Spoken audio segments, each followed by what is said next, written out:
મારી શાળાનું નામ ગવર્મેન્ટ હાઈસ્કૂલ મસાજ છે. મારું નામ કલ્પનાબેન જસભાઈ વાડિયા છે અને હું ધોરણ 10માં અભ્યાસ કરું છું. મારું નામ રોશનીબેન દીપકભાઈ રોહનકર છે. વિકસિત ભારત પર અમે વોકલ ફોર લોકલનો એક પ્રોજેક્ટ બનાવ્યો છે.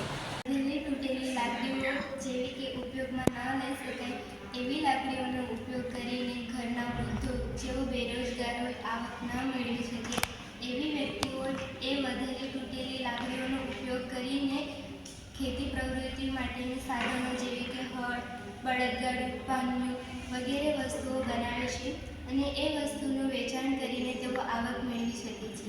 તેઓ બેઠા બેઠા આવક મેળવી શકે છે.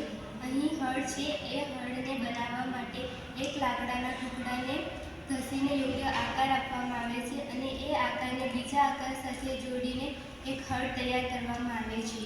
તેથી એ હળ ખેડૂતને ખેતર ખેડવા માટે યોગ્ય રીતે ઉપયોગ લઈ શકે છે. તેથી આ પ્રોજેક્ટ અમારા ફક્ત વોકલ ફોર લોકલના લોકો માટે છે. Thank you. વાવ.